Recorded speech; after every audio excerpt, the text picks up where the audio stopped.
Welcome to Creepy, the best horror storyteller on YouTube. Part 1. I never liked the painting in my attic.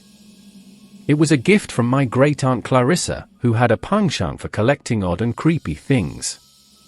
She said it was a portrait of her distant cousin, who died under mysterious circumstances.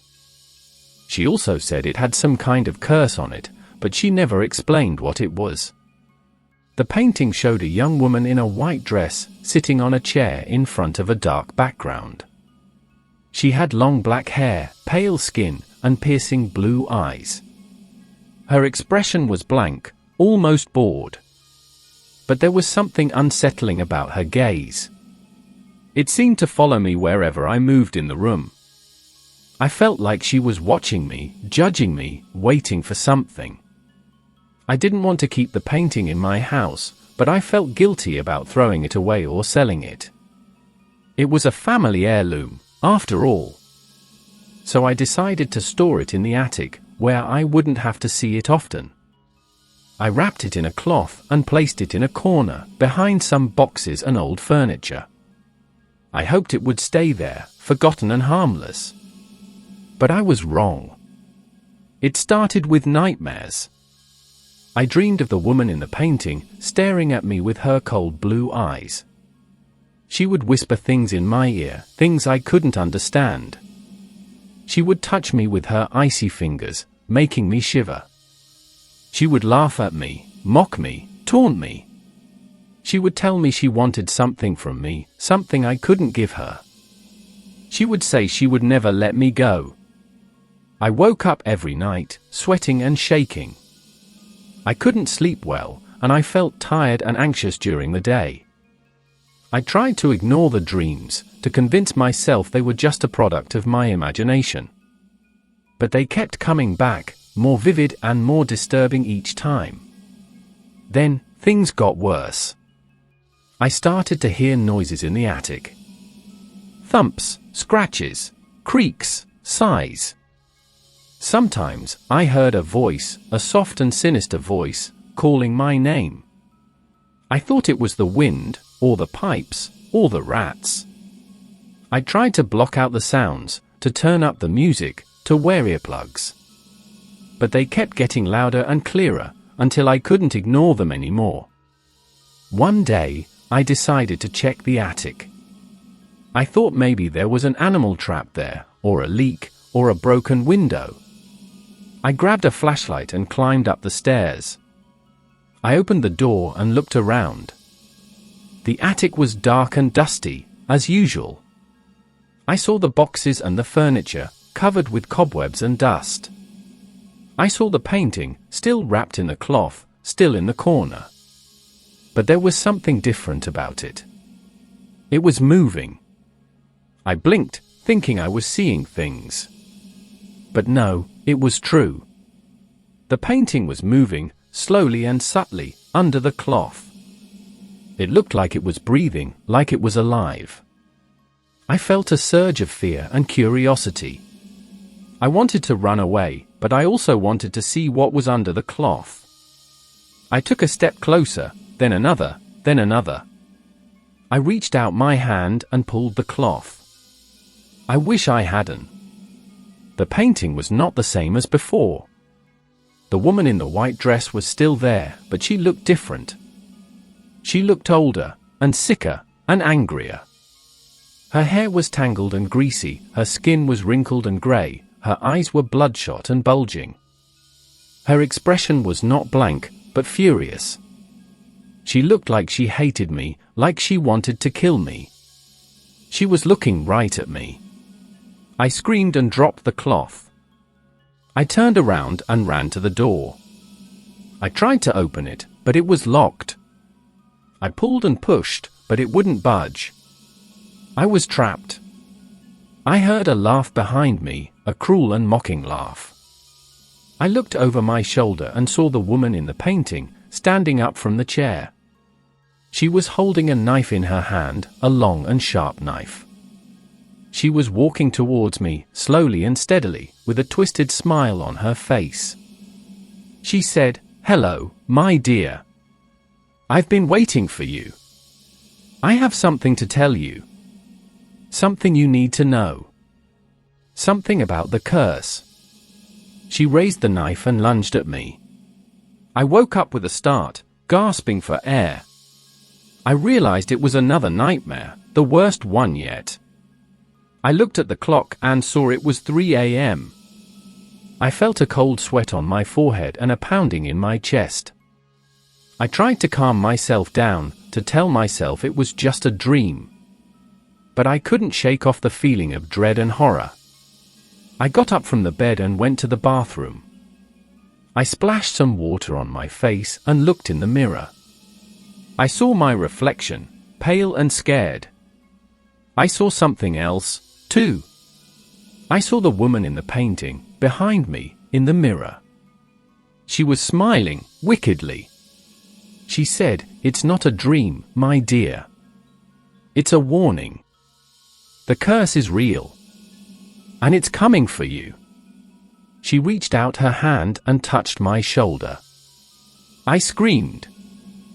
Part 2. I don't know how I got out of the bathroom. I don't remember running, or screaming, or anything. All I remember is the terror, the pure and primal terror, that gripped me when I saw the woman in the mirror. The woman in the painting. The woman who wanted me dead.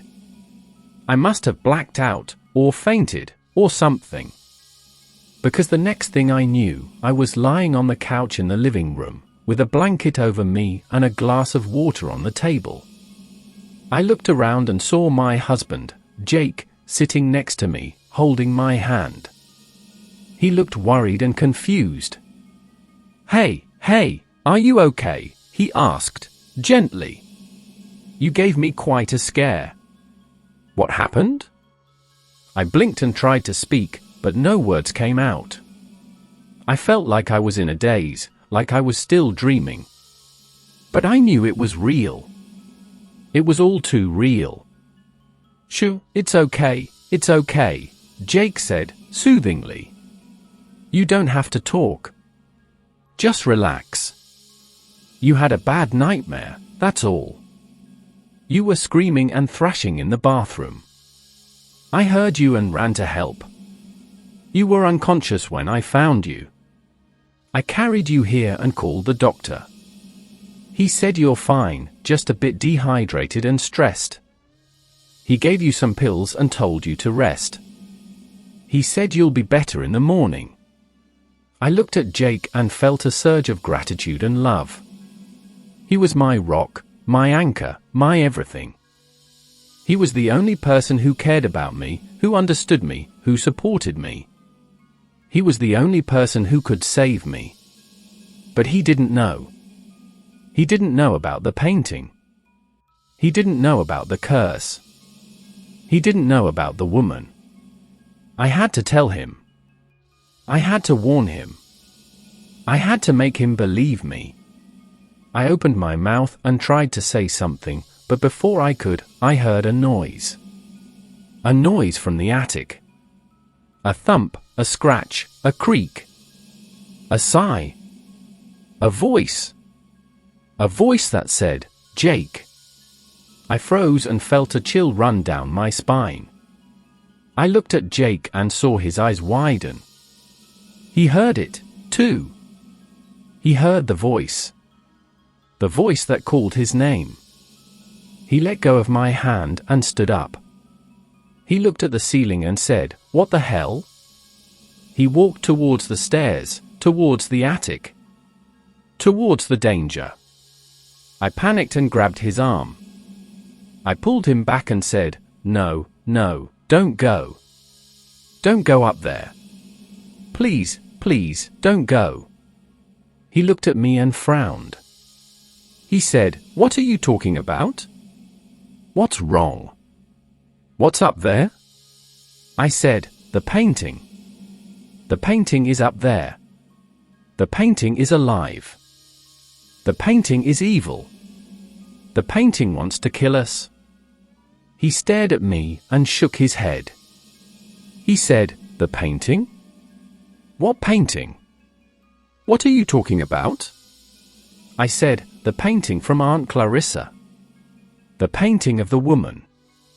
The painting of the woman who died. The painting of the woman who cursed us. He blinked and said, Aunt Clarissa? The woman who died? The curse? What are you talking about? I realized he didn't know. He didn't know anything. He didn't know about Aunt Clarissa, or the painting, or the curse. He didn't know because I never told him. I never told him because I was afraid. I was afraid he would think I was crazy. I was afraid he would laugh at me. I was afraid he would leave me. But now, I had to tell him. I had to tell him everything. I had to tell him the truth. I said, listen to me, Jake. Listen carefully. This is important. This is life or death. There's something you need to know. Something I should have told you a long time ago. Something about Aunt Clarissa, and the painting, and the curse. I took a deep breath and began to tell him. I told him about Aunt Clarissa, my great-aunt, who was a collector of odd and creepy things. I told him about the painting, the portrait of her distant cousin, who died under mysterious circumstances. I told him about the curse that was on the painting, the curse that was passed on to me. I told him how Aunt Clarissa gave me the painting as a gift when I was a little girl. I told him how I hated the painting, how it scared me, how it followed me with its eyes. I told him how I tried to get rid of the painting, but I couldn't, because it was a family heirloom. I told him how I stored the painting in the attic, where I wouldn't have to see it. I told him how the painting haunted me, how it gave me nightmares, how it spoke to me, how it touched me. I told him how the painting changed, how it aged, how it decayed, how it became more evil. I told him how the painting attacked me, how it tried to kill me, how it followed me to the bathroom. I told him everything. Everything I knew, everything I felt, everything I feared. I told him the truth. He listened to me, silently and patiently. He didn't interrupt me, or question me, or doubt me. He didn't laugh at me, or mock me, or dismiss me. He didn't look at me like I was crazy, or delusional, or paranoid. He looked at me like he cared. Like he understood. Like he believed. He said, "Oh, my God. Oh, my God. I'm so sorry. I'm so sorry you had to go through this. I'm so sorry I didn't know. I'm so sorry I wasn't there for you." He hugged me and kissed me. He said, "I love you. I love you so much.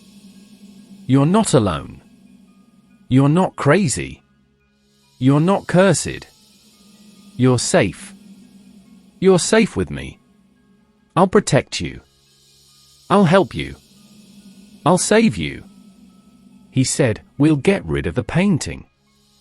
We'll burn it, or bury it, or destroy it. We'll break the curse. We'll end this nightmare. We'll be free. We'll be happy. We'll be together." He said, "Trust me. Trust me, please. Everything will be okay. Everything will be fine. Everything will be over soon." He said, "Come on. Come with me. Let's go to the attic. Let's face the painting. Let's finish this." He took my hand and led me to the stairs. He smiled and said, "Don't be afraid. Don't be afraid of the painting. Don't be afraid of the woman. Don't be afraid of anything. I'm here. I'm here with you. I'm here for you." He said, "We can do this. We can do this together. We can do this now." He opened the door and walked into the attic. He pulled me along with him. He said, "There it is. There's the painting. There's the woman. There's the curse." He pointed at the corner, where the painting was. Where the painting was supposed to be. but it wasn't there. The painting was gone. The cloth was on the floor, torn and stained. The boxes and the furniture were scattered and broken. The walls and the ceiling were scratched and marked. The air was thick and heavy, with a smell of blood and rot. The attic was empty. Except for one thing. The woman. The woman in the painting. The woman who was alive. The woman who was evil. The woman who wanted to kill us. She was there. She was standing in the middle of the attic, holding a knife in her hand. A long and sharp knife. A bloody knife. She was smiling. A wicked smile. A triumphant smile. She said, "Hello, my dears. I've been waiting for you. I have something to tell you. Something you need to know. Something about the curse." She said, "The curse is not on the painting. The curse is on me. The curse is me. I am the curse." She said, "The curse is not passed on to you. The curse is taken from you. The curse is your life. Your life is the curse." She said, "The curse is not broken by destroying the painting. The curse is broken by destroying you. You are the painting. The painting is you." She said, "The curse is not over. The curse is just beginning. The curse is eternal. The curse is mine." She said, "And now, the curse is yours." She raised the knife and lunged at us. We screamed. Thank you for watching. Please like, share, and subscribe for more similar horror stories.